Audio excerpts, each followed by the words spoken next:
Mesdames et messieurs, bonjour et bienvenue dans cette édition de la mi-journée Afrique Midi. Nous partons avec les titres.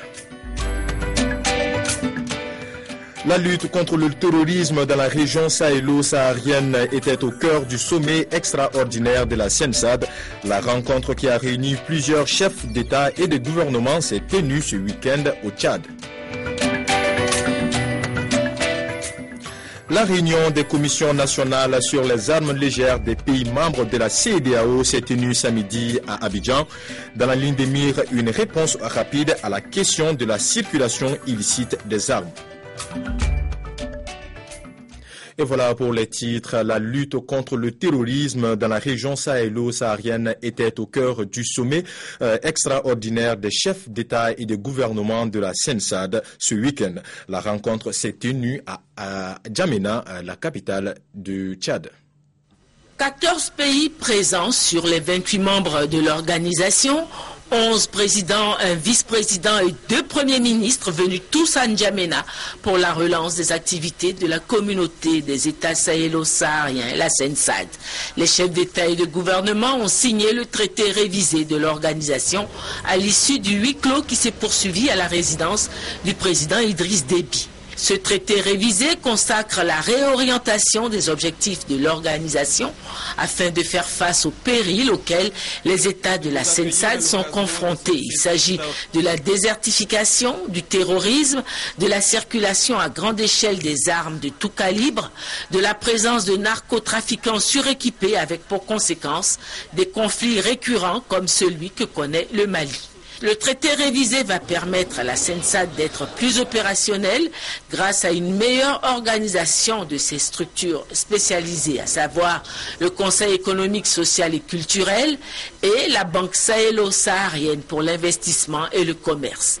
La CENSAD nouvelle doit être un espace de stabilité, de sécurité, d'intégration et de développement durable. Les principales innovations de cette révision, c'est le projet de création d'un conseil permanent chargé du développement durable et d'un conseil permanent pour la paix et la sécurité.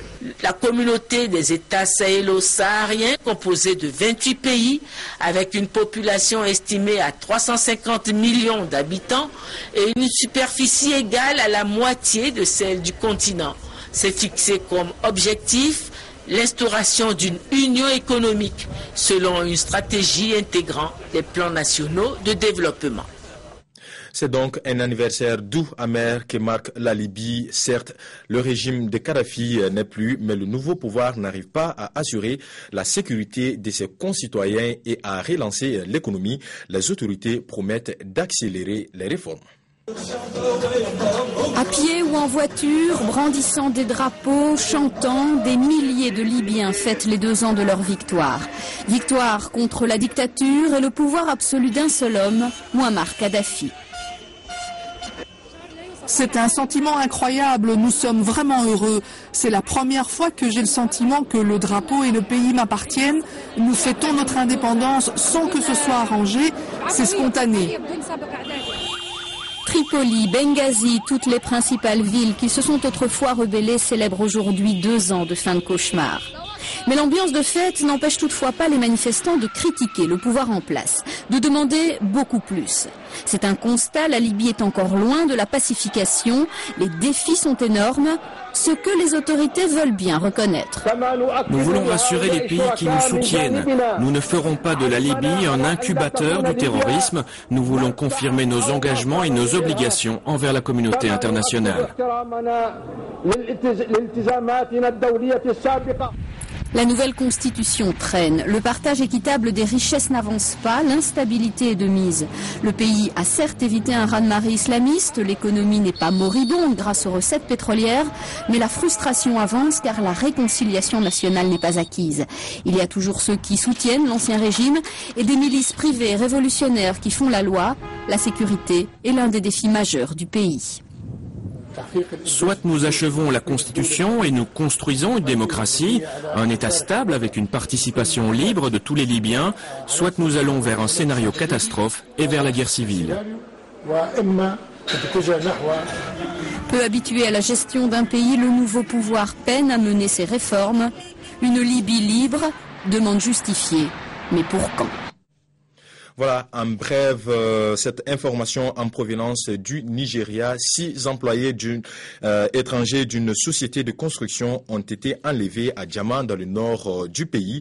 Parmi les otages, on compte 2 Libanais et un Italien. Pas de revendication pour le moment. La réunion des commissions nationales sur les armes légères des pays membres de la CEDEAO s'est tenue ce samedi à Abidjan dans la ligne des mires, une réponse rapide à la question de la circulation illicite des armes légères. La CEDEAO inscrit la problématique des armes légères de petit calibre au chapitre de ses activités. La présente réunion de la Commission nationale sur les armes légères de petit calibre des pays membres de la CEDEAO, qui se tient 3 ans après celle organisée à Dakar au Sénégal, vise à faire le point sur le fonctionnement de la Commission nationale dans chaque État membre, la mise en œuvre de la Convention de la CEDEAO sur les armes légères de petit calibre, tant au niveau national que régional, et à discuter de la planification des activités pour l'année 2013. La situation, vous la connaissez autant que moi, s'il n'y avait pas autant d'armes en circulation illicite, il n'y aurait pas eu de crise en Côte d'Ivoire, il n'y aurait pas eu la crise en Libye, il n'y aurait pas eu la crise au Mali et à la frontière de la Côte d'Ivoire. Vous savez, nous n'avons pas de frontière digne de ce nom, il est tout à fait normal que les armes circulent. C'est pour ça que les commissions nationales se battent dans ce sens. Elles vont échanger beaucoup sur les expériences des unes et des autres pour voir comment avancer. La commission de la CEDEAO a pris un certain nombre d'initiatives pour garantir son appui aux commissions nationales en 2013 et au-delà. Quelques activités prioritaires seront financées sur le budget 2013 de la Commission, alors qu'un programme d'appui est conclu dans le cadre d'un partenariat avec l'Union européenne. Les États membres de la CEDEAO sont donc invités à mobiliser les ressources au niveau national en complément des efforts déployés par la CEDEAO et ses partenaires dans la lutte contre la circulation illicite des armes légères de petit calibre dans la sous-région. La justice marocaine vient de très lourdement condamner 25 Sahraouis inculpés du meurtre des membres de forces de l'ordre. Ils échappent à la peine de mort, mais certains écopent de la perpétuité. Les défenseurs des droits de l'homme dénoncent un procès politique. 8 novembre 2010 au matin à Gdimizik, dans le Sahara occidental. Les forces de l'ordre marocaines interviennent pour démanteler un camp de réfugiés sahraouis installé un mois plus tôt. L'accueil est musclé, suivi d'émeutes à Laayoune.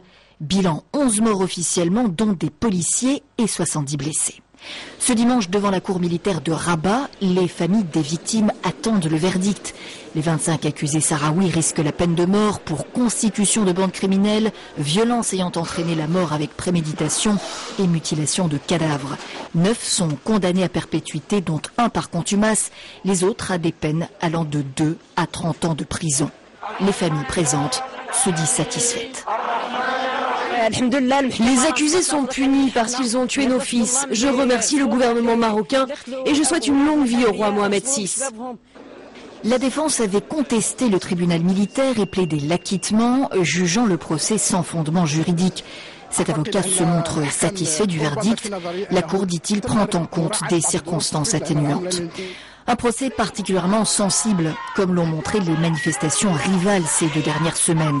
Certaines familles des victimes réclamaient justice sans instrumentalisation politique. Et le procès était éminemment politique dans le contexte du conflit du Sahara occidental, conflit toujours non résolu. D'un côté, le Front Polisario soutenu par l'Algérie revendique l'indépendance du territoire.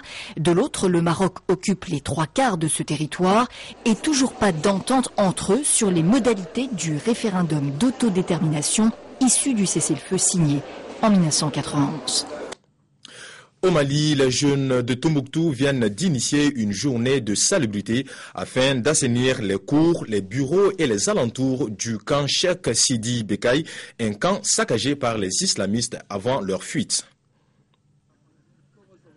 Camp militaire de Tombouctou, accueil du commandement par les jeunes, après la cérémonie protocolaire place au travail. Muni de râteaux, de pelles et de brouillettes, le réseau des jeunes pour la sauvegarde des intérêts de Tombouctou a pour ambition d'assainir le camp et ses environs. Passionnée à servir l'armée, cette dame se soucie peu des risques qu'elle court entre ses fils électriques. Cette autre balaie devant un char qui l'effrayait en temps normal. Pour cette journée d'assainissement, les filles sont aussi déterminées que les jeunes gens. À l'intérieur, Les bureaux ont été littéralement saccagés par les islamistes. Il faut remettre de l'ordre afin que les hommes puissent travailler dans un environnement assaini. Pour le colonel Sangaré, cette action civique a été menée par des jeunes soucieux de l'avenir. Ce sont les jeunes l'avenir du pays. Cette association de jeunes qui nous a remis des armes et des munitions à la porte vient de poser un acte inoubliable encore, de venir nettoyer les camps après l'occupation plus de 8 mois par les djihadistes. On a trouvé les camps dans un état désolant. Ce qui nous a beaucoup motivés, c'est que nous, la jeunesse de Tombouctou, on ne veut pas rester en marge du développement de notre région. Qui dit développement de notre région, il parle de sécurité. Qui parle de sécurité parle de nos forces armées. Donc pour cela, nous voulons marquer d'une empreinte notre solidarité aussi en venir au camp, au moins la sécurité pour enlever les ordures. Cette initiative mérite d'être perpétuée, renforcée pour le rayonnement de la cité des 333 saints. Nous l'avons appris ce matin, le président vénézuélien Hugo Chavez a annoncé sur son compte Twitter qu'il est rentré à Caracas plus de deux mois après une nouvelle opération d'un cancer à Cuba. À son arrivée, il a été admis à l'hôpital militaire de Caracas où il doit continuer son traitement. Gros plan maintenant sur le lac Nyos au Cameroun, 26 ans après la catastrophe qui avait décimé une partie de la population. Le lac émet toujours des vapeurs toxiques et les réfugiés s'impatientent. En août 1986, un gaz toxique émanant du lac Nyos tuait 1800 villageois dans le nord-ouest du Cameroun. L'Afrique venait de connaître l'une de ses plus grandes catastrophes naturelles. 27 ans après, les 850 survivants et leurs familles aspirent toujours à retourner sur leurs terres. Les autorités ne veulent pas briser cette espérance. Elles laissent même entendre qu'un retour sur ces terres fertiles sera un jour possible. Le lac, purgé en permanence de son gaz carbonique, serait devenu beaucoup moins dangereux. Les dernières informations parvenues du site de sources du ministère de la Recherche scientifique sont très optimistes et c'est elles qui devraient en réalité donner le là pour que le gouvernement autorise les réfugiés, les victimes à revenir dans leur site. Selon les autorités, un retour des populations sur des périmètres sécurisés autour du lac sera dans quelques années une hypothèse envisageable. Le risque va être complètement contenu et le gouvernement, à travers les autorités administratives, va également définir un périmètre de sécurité, après quoi ce sera possible pour la population de rejoindre le site et de recommencer une vie normale. Pour Ibrahim Seido, qui a perdu 13 membres de sa famille lors de cette catastrophe, le danger existe toujours et l'heure n'est pas encore venue de retourner dans son village. Pour le moment, on a encore peur de rentrer. Vous ne pouvez plus rentrer là-bas? Non, pour l'instant, je ne crois pas. Les autorités ont distribué des matelas et des outils, car les populations vivent toujours dans un certain dénuement. Si la quantité de gaz qui émane du lac Nyos diminue, il faudra encore plusieurs années pour écarter tous les dangers. Et c'est la fin de cette édition. Merci à vous de nous avoir suivis. À très bientôt sur notre chaîne. Au revoir.